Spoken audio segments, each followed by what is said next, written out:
अगर आप प्रभु से प्रैक्टिकली प्यार करते हैं तो एक चीज आपकी लाइफ में पक्का होगी, 101% होगी, 99.99999% भी ऐसे नहीं कि एक शायद ऐसा कोई रह जाए, कोई नहीं होगा। अगर आप प्रभु से प्यार करते हैं, आपका प्यार बलिदान से परमेश्वर को दिखेगा। जो व्यक्ति बलिदान करने वाला होता है वो स्वर्ग में याद किया जाता है, सदा के लिए छप जाता है। क्योंकि जो सैक्रिफाइस है वो सदा के लिए छपता है परमेश्वर के लिए। क्योंकि यहोवा ने भी अपना इकलौता आपके लिए सैक्रिफाइस किया, बलिदान किया। तो जब आप कुछ बलिदान करते हैं तो परमेश्वर उसको इज्जत और ऑनर की निगाह से देखता है।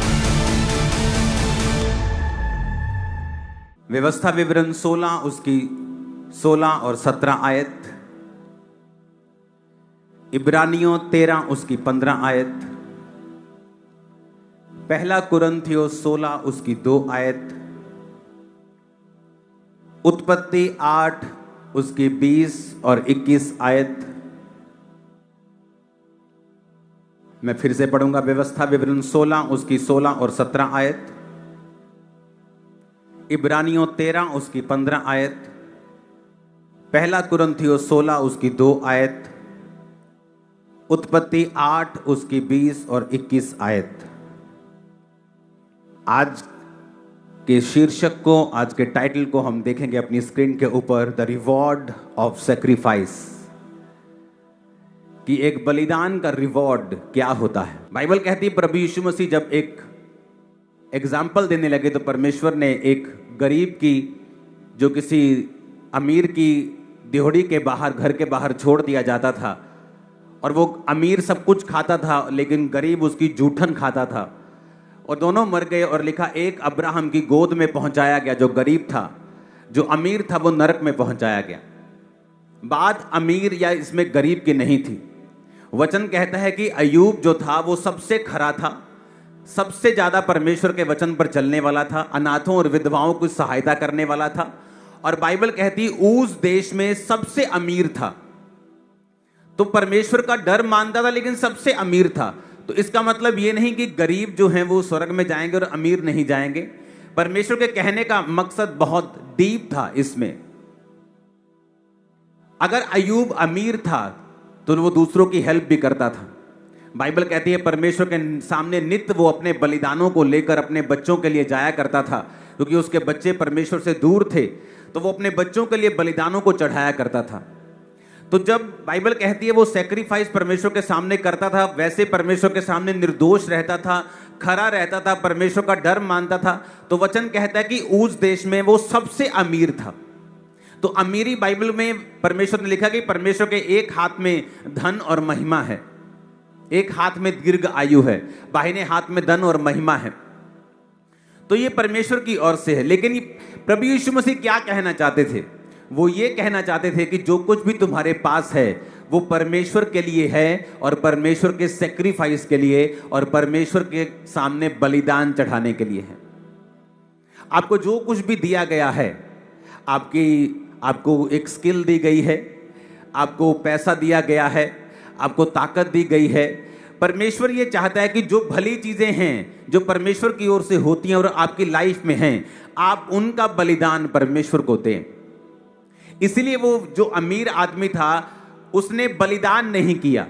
वो ये नहीं देखता था कि अगर मैं अमीर हूं तो मेरे घर के बाहर कोई ऐसे भी हैं जो मेरी जूठन से अपने पेट को पाल रहे हैं, उसके घाव हैं, क्यों ना मैं अपने पैसों का थोड़ा सा बलिदान करके इसको ठीक कर दूं, इसको अच्छी तरह से इसकी पट्टी करवा दूं, इसके खाने पानी का इंतजाम कर दूं। तो परमेश्वर को नफरत है जब एक व्यक्ति के पास होता है लेकिन फिर भी वो बलिदान उसको नहीं करता है। अगर आप बाइबल को पढ़ेंगे तो आपको नजर आएगा कि परमेश्वर ने दाऊद का जिक्र किया है।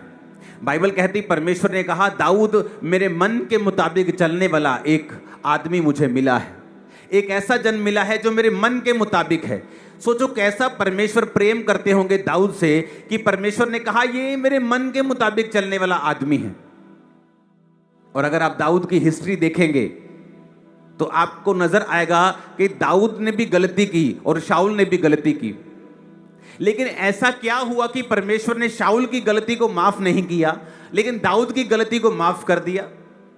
हालांकि शाऊल ने तो एक बंदे का कत्ल भी नहीं करवाया था, किसी की औरत के साथ वो सोया भी नहीं था, उसका दाऊद को बहुत बड़ा नुकसान हुआ, ये बात अलग है। लेकिन पाप ऐसा लगता है कि दाऊद का बड़ा था, लेकिन परमेश्वर ने फिर भी उसको माफ कर दिया। चाहे उसका नुकसान उसको उठाना पड़ा, उसके अपने बच्चे उसके कारण मरे, उसके घर में तलवार चली, उसको बहुत सारी दिक्कतों का सामना करना पड़ा, फैमिली उतनी बैलेंस कभी नहीं रही, बैलेंस बिगड़ गया उस पाप के कारण, क्योंकि उसने दूसरी की फैमिली का बैलेंस बिगाड़ा, वो बात अलग है। लेकिन परमेश्वर ने ऐसा क्यों उसकी लाइफ में किया और शाऊल की लाइफ में नहीं किया? अगर आप दाऊद की जिंदगी को देखेंगे बड़े ध्यान से, तो दाऊद एक बलिदान देने वाला पुरुष था। दाऊद ने अगर आज की आप बात लगाएं तो उसने $3 बिलियन का सोना बो दिया था। आज अगर उसकी हम वैल्यू लगाएंगे, उस सोने की जो दाऊद ने बोया था वो कम से कम 26,000 करोड़ का सोना था। आज की वैल्यू में 26,000 करोड़ आज की वैल्यू। अगर जितना सोना दाऊद ने बोया था, अगर आज उतना सोना किसी के पास हो तो वो 26,000 करोड़ बनता है। क्या आज कोई आप ऐसा अमीर दिखा सकते हैं जिसके पास 50,000 करोड़ हो और लेकिन उसने 26,000 करोड़ बो दिया हो? जिसके पास 10 करोड़ हो और उसने 5 करोड़ बो दिया हो? नहीं। बाइबल कहती है, व्यवस्था विवरण 16 उसकी 16 और 17 आयत को जब हम पढ़ते हैं, परमेश्वर ने कहा, वर्ष में 3 बार अख़मीरी रोटी के पर्व, सप्ताहों के पर्व और झोंपड़ियों के पर्व, इन तीनों पर्वों में तुम सब पुरुष अपने परमेश्वर यहोवा के सामने उस स्थान पर जो वो चुन लेगा जाएं, और देखो खाली हाथ परमेश्वर के सामने कोई ना जाए। बाइबल कहती है, जब आदम और हवा ने पाप किया तो परमेश्वर ने उनको पहले तो श्रापित किया, लेकिन उसके बाद वो धर्मी है और वो माफ करने वाला है। परमेश्वर ने उनको चमड़े के अंगरखे पहनाए, क्योंकि उन्होंने पत्तों से अपने नंगेपन को ढांपा हुआ था। चमड़े कहां से आया? वो चमड़ा परमेश्वर ने एक भेड़ को कुर्बान किया। कौन थी वो भेड़? वो प्रभु यीशु मसीह थे। वो एक भविष्यवाणी थी कि मैं अपने एक लौते को तुम्हारे लिए, तुम्हारे पापों के लिए, जगत के पापों के लिए कुर्बान करूंगा, और तुम्हारे नंगेपन को मैं उसके चमड़े से ढांक दूंगा। तो परमेश्वर ने सैक्रिफाइस किया, क्योंकि परमेश्वर सैक्रिफाइस की कीमत को समझता है और यह भी जानता है कि अगर कोई किसी से प्यार करता है तो वो उसके लिए सैक्रिफाइस करेगा। अगर कोई आपसे कहे मैं आपसे प्यार करता हूं, लेकिन किसी चीज का वो सैक्रिफाइस नहीं करना चाहता, आपका दोस्त कहता है मैं आप तुमसे प्यार करता हूं, ना तो वो अपने समय को निकालता है, ना अपने पैसे को खर्चता है, ना अपनी किसी चीज को वो हिलाता है और बोलता है मैं तुझसे प्यार करता हूं। ये एक फेक लव है। एक रियल लव जो होता है वो सैक्रिफाइस के साथ फॉलो करता है। अगर कोई आपसे सही रीति से प्यार करता है तो वो सैक्रिफाइस करेगा आप लोगों के लिए, वो बलिदान देगा अपने समय का, अपनी विल का, अपनी इच्छा का। इसीलिए परमेश्वर नाराज हुआ था जब इजरायली लड़ रहे थे और अन्य जाति राजा ने अपने बाद आने वाले जो राजा था उसका बड़ा बेटा उसको कुर्बान कर दिया और इजरायलियों पर लिखा प्रकोप हुआ। हालांकि उसने शैतान के सामने बलि दी, लेकिन इजरायली लोग क्यों दुखी हुए? क्योंकि परमेश्वर नाराज हुआ कि एक अन्य जाति बंदा बलिदान की कीमत को समझता है, लेकिन तुम लोग बलिदान की कीमत को नहीं समझते। वो बलिदान चढ़ा रहा है अपने सबसे कीमती चीज को, लेकिन तुम लोगों ने अपनी सबसे कीमती चीज को संभाल के रखा है और मेरे लिए बलिदान नहीं किया। क्यों परमेश्वर ये एग्जाम्पल देता है कि मैं अब्राहम की गोद में लाजर को पहुंचाता हूं, और अब्राहम की गोद में लाजर, उस अमीर आदमी कहता है कि अपने लाजर को भेज, मेरे मुंह में उंगली डाल के वो ठंडा पानी थोड़ा सा जीभ को मेरी ठंडा कर दे, यहां आग बहुत है नरक में। क्यों अब्राहम का वो नाम लेता है? क्योंकि बाइबल कहती है अब्राहम भी एक सेक्रीफाइस करने वाला आदमी था। कौन है ग्रेट आदमी? कौन है great man and women of God? इस धरती के ऊपर महान परमेश्वर के जन कौन है? कोई नहीं, जिन्होंने बलिदान दिया है। वो भी आपके जैसे हैं, वो भी आपके जैसा दिल रखते हैं, वो भी डरते हैं, कई बार दलेर होते हैं, कई बार बीमार होते हैं, कई बार चंगे होते हैं, लेकिन वो भी आपके जैसे बाइबल कहती है मनुष्य हैं। एलिया भी तुम्हारे समान दुख और सुख भोगी मनुष्य था, बाइबल कहती है। लेकिन ऐसा क्या हुआ कि एक आम सा दिखने वाला पुरुष एक विश्वास का हीरो बन गया। आज स्वर्ग में उसकी गोद में लोगों को पहुंचाया जाता है। अब्राहम की गोद में लोग बैठते हैं जब स्वर्ग में जाते हैं। आप मेरी बात समझ रहे कि नहीं? कौन था अब्राहम? बाइबल कहती परमेश्वर ने अब्राहम को बुलाया और कहा अब्राम, पहले उसका नाम अब्राम था, अपने घर कुटुंब, अपने परिवार, अपने पिता को, अपने सब कुछ, अपने देश को छोड़ के उस जगह चला जा जो मैं तुम्हें दिखाऊंगा। क्या मांगा परमेश्वर ने? बलिदान मांगा। इतना बड़ा बलिदान। आज किसी को कोई बोल दो कि बसी में आना है, पुराने दोस्तों को छोड़ दो, वो तुम्हारे लिए अच्छे नहीं हैं, वो तुम्हें शराब पीने के लिए भरमाएंगे, तुम्हें व्यभिचार के लिए भरमाएंगे, लेकिन वो उन्हें छोड़ने के लिए तैयार नहीं है। आज एक औरत अपने प्रार्थना के समय को बदलने के लिए तैयार नहीं, क्योंकि उस समय उसकी टीवी का जो है वो स्पेशल सीरियल आता है, वो स्पेशल उसका फेवरेट सीरियल आता है जो उसको बहुत पसंद है। वो अपनी प्रार्थना को ऊपर नीचे कर सकती है, वो पवित्र आत्मा कहे भी तो पवित्र आत्मा को टाल सकती है, लेकिन अपना सीरियल देखना बंद नहीं कर सकती। आज एक आदमी अपने पैसे का बलिदान नहीं देना चाहता, वो प्रभु से कहता मैं प्यार करता हूं, लेकिन जब बोने का समय आता है, टाइथ का समय आता है, ऑफरिंग का समय आता है, उसका दिल खुलता नहीं। क्यों? क्योंकि वो प्रैक्टिकली परमेश्वर से प्यार नहीं करता। अगर आप प्रभु से प्रैक्टिकली प्यार करते हैं तो एक चीज आपकी लाइफ में पक्का होगी, 101% होगी, 99.99999% भी ऐसे नहीं कि एक शायद ऐसा कोई रह जाए, कोई नहीं होगा। अगर आप प्रभु से प्यार करते हैं, आपका प्यार बलिदान से परमेश्वर को दिखेगा, वैसे कोई तरीका नहीं है। बाइबल कहती है जब अब्राहम को स्वर्ग में दिखा, और किसी को क्यों नहीं दिखाया, अब्राहम को ही क्यों दिखाया? हालांकि अब्राहम भी, अगर आप उसकी लाइफ को देखो तो कैसे उसकी लाइफ में वो चीजें थी जो नहीं होनी चाहिए थी, लेकिन वचन क्या कहता है, उसकी वजह से उसको नुकसान हुआ, वो बात अलग है, लेकिन वचन क्या कहता है, अब्राहम की गोद में पहुंचाया गया। क्योंकि वचन कहता है अब्राहम का जो इस दुनिया का सबसे प्राइज्ड पोजीशन था, सबसे कीमती जो उसके पास था, उसका बेटा इसहाक, जो आपने अपनी स्क्रीन पर अभी देखा, वो इसहाक को परमेश्वर ने कहा अब्राहम मेरे लिए बलिदान कर दे। अब्राहम का दिल धक धक कर रहा होगा कि इतनी बड़ी चीज परमेश्वर कैसे मांग सकता है, और वो भी चीज जो परमेश्वर ने मुझे मेरे घर से, मेरे परिवार को छुड़ा दिया, मेरे देश को छुड़ा दिया। आज भाई साहब लोग अपना गांव नहीं छोड़ना चाहते, अपना शहर नहीं छोड़ते, बोलते हम अपने शहर को, दूसरे शहर में हमें कोई जानता नहीं है, हमारी सेटिंग बड़ी मुश्किल होगी, या छोड़ेंगे तो सिर्फ चर्च के लिए छोड़ते कि वहां मेरी चर्च है तो मैं जा रहा हूं वहां पे। कोई अपना शहर नहीं छोड़ना चाहता, कुटुंब नहीं छोड़ना चाहता, लेकिन अब्राहम ने 5 मिनट लगाए और निकल गया घर से। अब जो बेटा जो परमेश्वर ने वायदा किया 24 साल 25 साल बाद मिला, उस बेटे को परमेश्वर ने कहा अब इसको कुर्बान कर दे। और वचन पता क्या कहता है, अब्राहम ये सोच के कि परमेश्वर उसको मुर्दों में से जिंदा कर देगा एक दिन, उसको कुर्बानी देने के लिए चला। अब्राहम ने अपनी वाइफ से सलाह नहीं की। जब परमेश्वर ने उसको कहा, सारा परमेश्वर ने ऐसा कहा है, तो वो रोकती, बोलती 40 रोजे रख के देखते, चलो 10 रोजे रखते, चलो 3 दिन मुझे अपने बेटे के साथ रहने दो। उसका मन चेंज करती। उसे मालूम था कि मेरे लिए सबसे बड़ा परमेश्वर है और कोई नहीं है। अगर प्रभु ने मुझे कुर्बान करने के लिए बोल दिया है तो मैं कुछ नहीं देखूंगा। और वचन कहता है किसी से बिना बात किए वो अपने बेटे को सुबह ही लिया, गधों को लिया, अपने सेवक को लिया और चल पड़ा, और लकड़ी ली और चल पड़ा। और उसका बेटा रास्ते में पूछता है कि पापा सब कुछ तो ले लिया, छुरी, लकड़ी, आग जलाने का सामान, भेड़ तो ली नहीं हमने। तो उसको क्या मालूम वही भेड़ है, यही कुर्बान होगा आज। और वचन कहता है जब परमेश्वर ने उसको देखा कि उसकी छुरी गले तक पहुंच गई है, आवाज आई, अब्राहम अब्राहम इसको कुर्बान मत कर, इसलिए कि तूने अपने एक लौते को नहीं छोड़ा। अब मैं जान गया हूं कि तू मुझसे प्यार करता है। अब मैं वो सब कुछ दूंगा जो मैंने तेरे साथ वायदा किया है। मैं तेरे को, तेरे वंश को ये सारी आशीषें, ये सारे देश दूंगा। परमेश्वर के वायदों के पुल, वायदों के जो है ना वो वर्ड्स निकले लगातार, कॉन्टिन्यूज, वायदे पे वायदा निकला, क्योंकि परमेश्वर का दिल गदगद हो गया। परमेश्वर जानता था कि इसने अपनी सबसे कीमती चीज को छोड़ा नहीं, कुर्बान कर दिया। ये सबसे ज्यादा मुझसे प्यार करता है, यही परमेश्वर देखना चाहता था।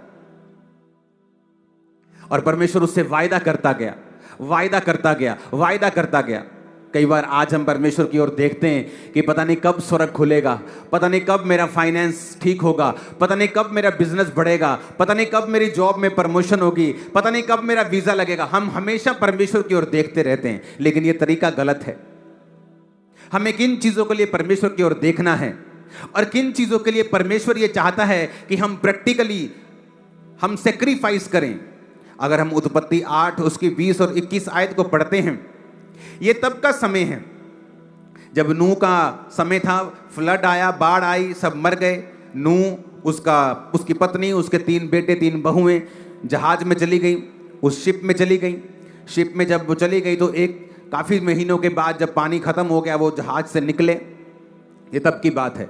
तब नूह ने यहोवा के लिए एक वेदी बनाई और सब शुद्ध पशुओं और शुद्ध पक्षियों में से कुछ कुछ लेकर वेदी पर होम बलि चढ़ाया।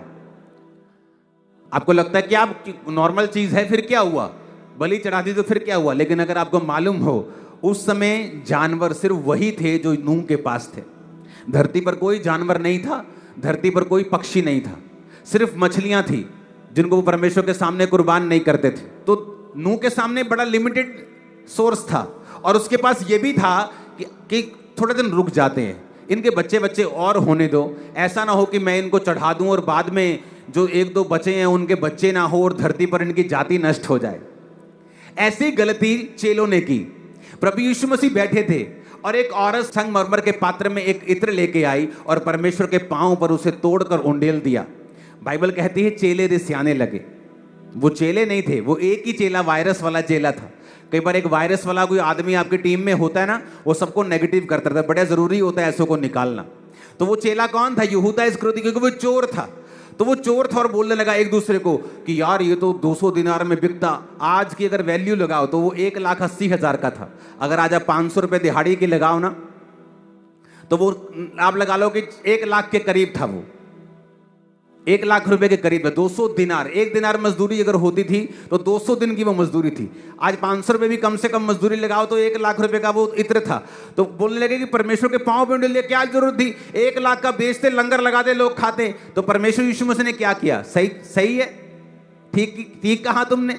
परमेश्वर कहता नहीं, कहता जो इस औरत ने किया है वो अच्छा किया है। जो कुछ मुझ पे बहाया जाएगा वो वेस्ट कभी नहीं होगा। तो परमेश्वर ने क्या कहा? इसने बलिदान किया है। अब देखो बलिदान की को परमेश्वर किस निगाह से देखता है। जो व्यक्ति बलिदान करने वाला होता है वो स्वर्ग में याद किया जाता है, सदा के लिए छप जाता है। कैसे? अब्राहम ने परमेश्वर के सामने बलिदान किया, लाजर अब्राहम की गोद में पहुंचाया गया। दाऊद ने 26,000 करोड़ का बलिदान किया, कहां पहुंचाया गया? आज जो दर्शन देखते हैं, प्रकाशित वाक्य की पुस्तकें और डैनियल की पुस्तकें, यहोजकल की पुस्तकें पढ़ते हैं, आपको उनमें दाऊद नजर आता है। अगर आप प्रोफेटिकली उनकी स्टडी करेंगे तो स्वर्ग में वो परमेश्वर के, कितने मेरी बात को समझ रहे हैं? कौन था वो? सेक्रीफाइस करने वाला आदमी। अब यहां पर भी क्या हो रहा है? एक सेक्रीफाइस हो रहा है। अपने पड़ोसी को बोलो सेक्रीफाइस कर। अब उस औरत ने बलिदान दिया तो परमेश्वर ने क्या कहा? देखो बलिदान किस तरह से प्रभु देखता है। परमेश्वर ने कहा जब कभी इस धरती पर सुसमाचार प्रचार किया जाएगा, इस औरत के बारे में जिक्र किया जाएगा। मैं आपको गारंटी देता हूं, आप में से 90% लोग 12 चेलों के नाम नहीं बता पाएंगे, पर इस औरत का नाम आप जानते हैं कि उसने वहां इत्र बहाया था। क्यों? क्योंकि जो सैक्रिफाइस है वो सदा के लिए छपता है परमेश्वर के दिल में, सदा के लिए। और वो सैक्रिफाइस को बहुत ऑनर से, बड़े, क्योंकि यहोवा ने भी अपना इकलौता आपके लिए सैक्रिफाइस किया, बलिदान किया। तो जब आप कुछ बलिदान करते हैं तो परमेश्वर उसको इज्जत और ऑनर की निगाह से देखता है। लोग बोलते परमेश्वर को पैसा नहीं चाहिए, उसने सब कुछ बनाया, उसको नहीं चाहिए। लेकिन ये परमेश्वर, अगर आप बाइबल में देखें, हर पर्व को मनाने में क्या करना है? सैक्रिफाइस लेके आओ अपनी पूंजी के अनुसार। होम बलि चढ़ानी है, भेड़ लेके आओ। पाप बलि चढ़ानी है, भेड़ लेके आओ। स्वेच्छा बलि, भेड़ लेके आओ। होम बलि, भेड़ लेके आओ। गलती हो गई, भेड़ लेके आओ। क्योंकि जो सेक्रीफाइस है, वो हमारे बलिदान है, वो हमारे प्रेम को प्रैक्टिकली परमेश्वर के सामने प्रदर्शित करता है। आज जब परमेश्वर आपसे सेक्रीफाइस मांगता है कि आपको वो सब पुराने काम छोड़ने हैं, वो सब शराब छोड़नी है, वो सारा इंटरटेनमेंट जो शैतानी है वो छोड़ना है, आप सेक्रीफाइस नहीं कर पाते। आप सेक्रीफाइस कई बार नहीं कर पाते अपने ऐसे पॉलिटिकल कैरियर को जो परमेश्वर चाहता अभी आप छोड़ दें, क्योंकि वो आपको आगे नहीं बढ़ने दे रहा। आप सेक्रीफाइस नहीं, जब आप सेक्रीफाइस नहीं करते, परमेश्वर की निगाह में आप एक मूल्यवान इंसान कभी नहीं बनते। क्योंकि सेक्रीफाइस ये दिखाता है कि आपके लिए परमेश्वर के दिल में कितनी इज्जत है, कितनी वो आपको प्रेशियस निगाहों से देखता है, और कितनी कीमत है आपकी परमेश्वर की निगाहों में। आज कहां विश्वासी लैग करता है, कमी है उसकी लाइफ में? सेक्रीफाइस में। वो बलिदान की कमी है। आपके सामने 2 लकड़ियां पड़ी हैं, आपने आग जला दी, कितनी आग होगी? जितनी लकड़ी है। आप 20 कर देंगे, आग उतनी होगी। आप 100 लकड़ियां जलाएंगे, आग उतनी हो जाएगी।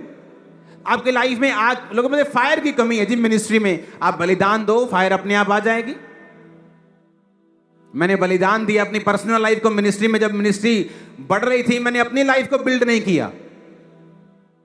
लोग हैरान होते हैं जब ये चर्च, अब इंडिया की हम फर्स्ट नंबर पे आते हैं, सेकंड नंबर पे एक हैदराबाद में चर्च है। सुनो, जब ये चर्च इंडिया की सेकंड नंबर की चर्च थी, पंजाब की सबसे बड़ी चर्च थी, उत्तर भारत की सबसे बड़ी चर्च थी, मैं रेंट पे रहता था तब भी।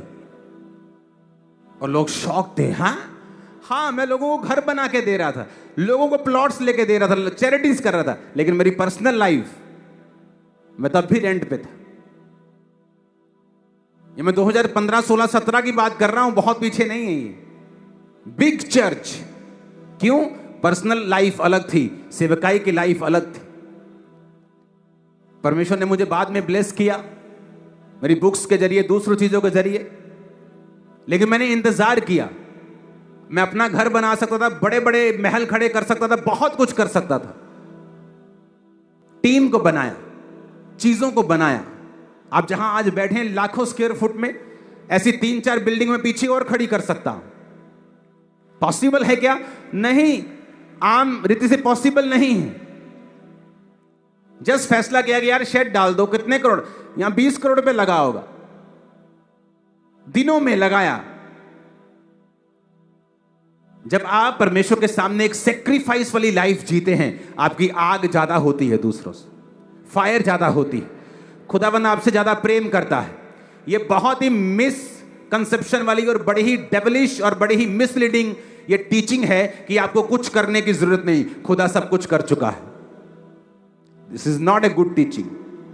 वो कर चुका है, अब हमें उसकी कदर करनी है जो वो कर चुका है। हमने साल्वेशन के लिए कुछ नहीं किया, हम कुछ नहीं कर सकते, लेकिन अब साल्वेशन पाने के बाद हम हर एक चीज एक थैंक्स गिविंग्स के जैसे परमेश्वर को दे रहे हैं।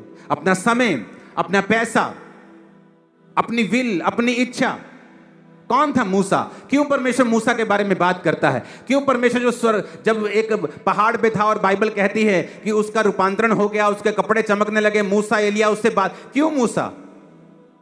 मूसा को तो परमेश्वर ने कनान भी नहीं जाने दिया था, उसने गलती कर दी। फिर मूसा ही क्यों? ऐसा बंदा क्यों नहीं जो पूरी तरह से परफेक्ट था? बलिदान, मूसा का बलिदान कहां था? पैलेस में। भाई साहब, पैर भी नीचे रखता था तो नीचे पहले चांदी और सोने की जूती आती थी, रेड कारपेट आता था, फिर पैर नीचे रखता था, और ऐसे राजकुमार था वो। किसका? फिर मिस्र का। कौन था मिस्र? अगर आप उस जमाने का मिस्र का हिस्ट्री निकालें तो मिस्र वाज नंबर 1, इजिप्ट नंबर 1 था, सबसे बड़ा राज्य था। और सबसे बड़े राज्य का राजकुमार आने वाला राजा जब नीचे उतरता था तो उसके पांव में सोना बिछता था। क्या कहा उसने? कहता मैं इस सब सुख को छोड़ दूंगा क्योंकि मैं मसीह के कारण अपने आप को निंदित होने दूंगा। बाइबल कहती है मसीह के कारण निंदित होने को उसने मिस्र के भंडार से बड़ा धन समझा। तो क्यों नहीं परमेश्वर उसको याद करेगा? क्यों नहीं परमेश्वर कहेगा मूसा और एलिया मुझसे बात करें? कौन थे ये लोग? सेक्रीफाइस करने वाले लोग, आम लोग थे। गलतियां की। मूसा ने क्या गलती की मालूम? उसने कत्ल कर दिया था, मार दिया था, किसी को मर्डर कर दिया। मूसा वाज ए मर्डरर, एक मर्डरर आदमी था, एक कत्ल करने वाला आदमी था। और परमेश्वर के साथ वो बात कर रहा है, 2 जने आके। क्यों? क्योंकि मूसा, मैं आपको ये इंसानी पहलू इसलिए दिखा रहा हूं, इसका मतलब नहीं आप गलतियां करें। अगर आप गलतियां करेंगे उसका नुकसान भी आपको होता है। हो सकता है मूसा 40 और 50 साल की उम्र में प्रभु उसे इस्तेमाल करता, लेकिन उसकी आदतें अच्छी नहीं थी, उसका टेम्पर खराब था, तो परमेश्वर उसको 80 साल तक लेके गया। वो बात अलग है, लेकिन मैं आपको एक ह्यूमन पहलू दिखा रहा हूं कि वो भी इंसान थे, लेकिन अपने सेक्रीफाइस के कारण बाइबल कहती है वो आज भी परमेश्वर के सामने सदा के लिए याद किए जाते हैं, अपने बलिदान के कारण।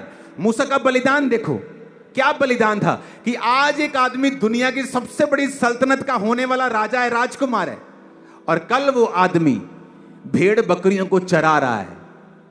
फ्रॉम टॉप टू बॉटम, सबसे गंदा काम, ओखा काम, मुश्किल काम उस समय का भेड़ बकरियां चराना था। क्योंकि रास्ते में कोई शेड नहीं पड़े हुए थे, कोई टेंट नहीं पड़े हुए थे, कोई सराय नहीं होती थी। जा रहे हो तो जमीन, जा रहे हो भेड़ों और बकरियों को लेके। बारिश आ गई, तूफान आ गया, टेंट लगाया, टेंट फट गया, भालू आ रहे हैं, भेड़िए आ रहे हैं, रात को शेर आ रहे हैं, सब कुछ ओपन में था। इतना मुश्किल काम कहां से? एक राजकुमार से सीधा एक गडरिया। सेक्रीफाइस, परमेश्वर ने देखा उसको, उसने सेक्रीफाइस किया अपनी इच्छाओं को, अपनी विल को, एक बड़ी लग्जरियस लाइफ को, और परमेश्वर उसे याद करता है आज भी। हमारा सेक्रीफाइस क्या है?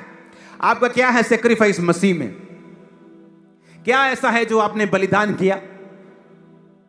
हमें सोचने की जरूरत है, क्योंकि बाइबल तो यही बयान करती है कि स्वर्ग में वही लोग परमेश्वर के फेवरेट हैं जिन्होंने इस धरती के ऊपर बलिदान किए हैं, जिन्होंने परमेश्वर को प्रैक्टिकली दिखाया कि हम तुझसे प्यार करते हैं। हम अपने पैसे से प्यार नहीं करते, अपने कुटुंब से, अपने परिवार से, देश से प्यार नहीं करते, हम अपनी लग्जरियस लाइफ से प्यार नहीं करते, हम अपने आप से प्यार नहीं करते, हम सिर्फ तुझसे प्यार करते हैं। हमारा कुर्बानी, हमारा बलिदान इस बात का सबूत है कि तू हमारे लिए नंबर 1 था, है और रहेगा। आमीन। ये देखो, आप अब हर बंदा अपने आप को समझता है, जानता है कि आपका बलिदान क्या है।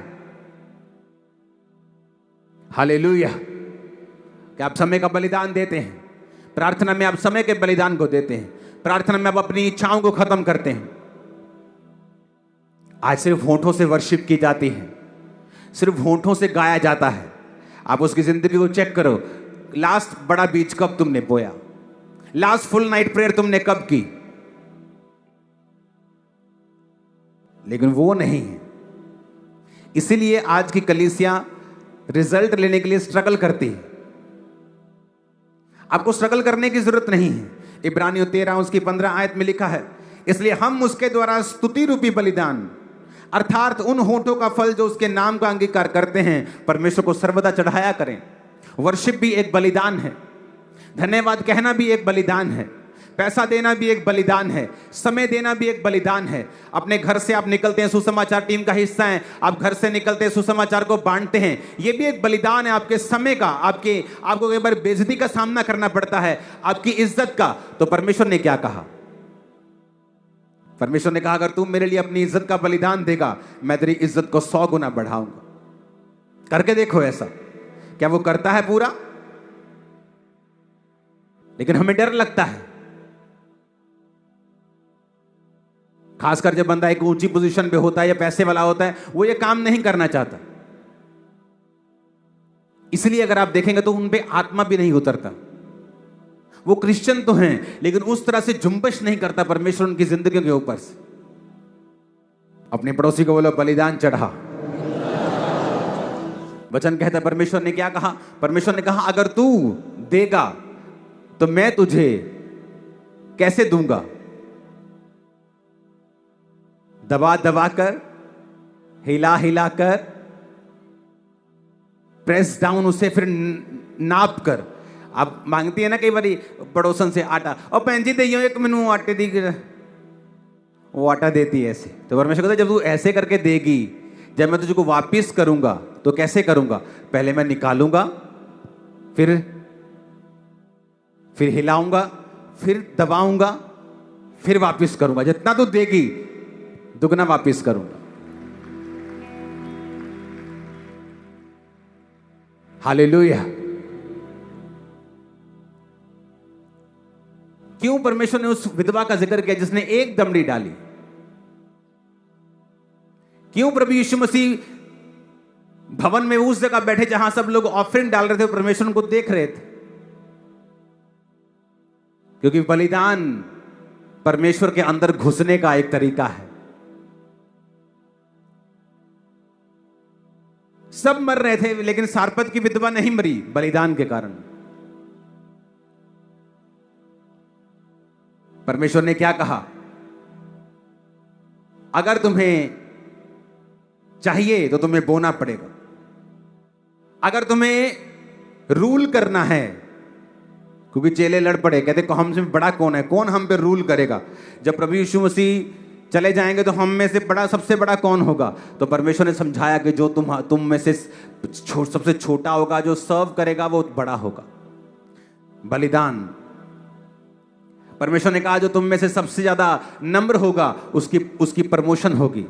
नम्रता क्या है? एक नम्र जीवन जीना, एक बलिदान का जीवन जीना। हालेलुया। आप रोज परमेश्वर की ग्लोरी को एक्सपीरियंस करना चाहते हैं, पवित्र आत्मा को एक्सपीरियंस करना चाहते हैं, उसकी सामर्थ का एक्सपीरियंस करना चाहते हैं, आपको रोज मरना होता है। क्योंकि रोज परमेश्वर की ग्लोरी को एक्सपीरियंस करने के लिए आपको अपना क्रूस उठाना पड़ता है, रोज मरना होता है। क्या है रोज मरना? कि आपका दिल कर रहा है कुछ खाएं लेकिन आपने रोजा रखा है, ये एक बलिदान है।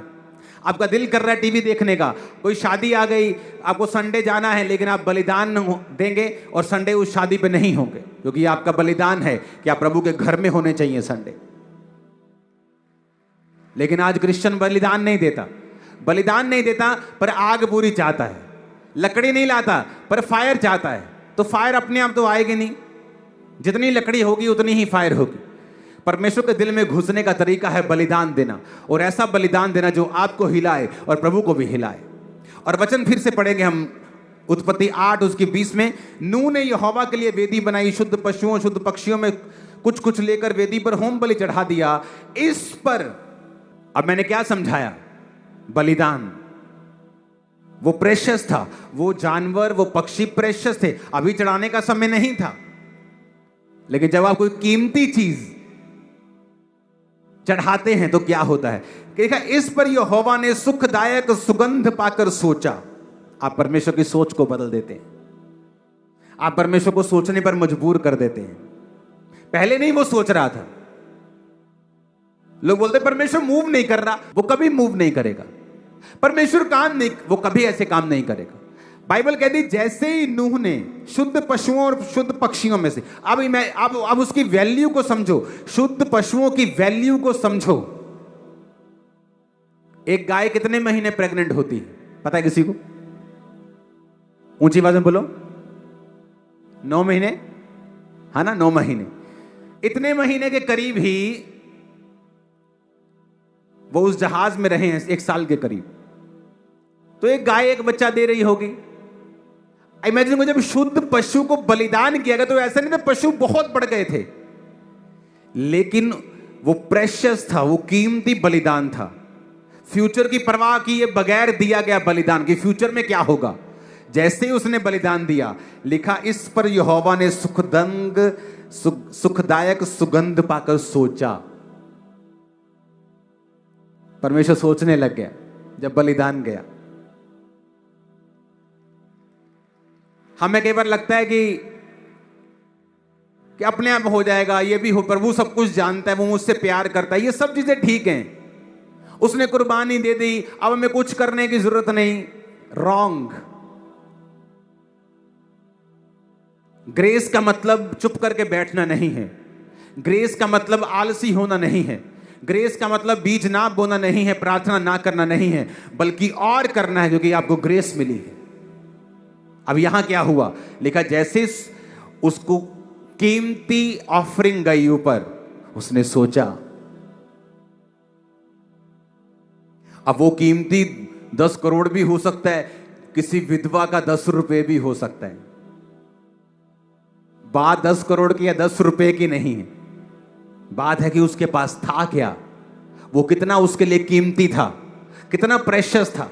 लिखा जैसे ही परमेश्वर ने सुखदायक सुगंध पाकर सोचा कि फिर परमेश्वर कहता मनुष्य के कारण मैं फिर भूमि को श्राप नहीं दूंगा। यद्यपि मनुष्य के मन में बचपन से जो कुछ उत्पन्न होता है बुरा ही होता है, परंतु जैसा मैंने जीवों को अब मारा है फिर मैं कभी नहीं मारूंगा। अब से जब तक पृथ्वी बनी रहेगी, बोने और काटने का समय, ठंड और तपन और धूप काल और शीतकाल और दिन और रात निरंतर होते चले जाएंगे। वो रेनबो देखते हो ना बादलों में, जहाज से देखो तो पूरा गोल दिखता है, वो देखते हो ना, वो वायदा है परमेश्वर का कि जब जब तुम इस रेनबो को देखोगे, मेरा वायदा है कि मैं दोबारा तुमको कभी भी बाढ़ से नष्ट नहीं करूंगा।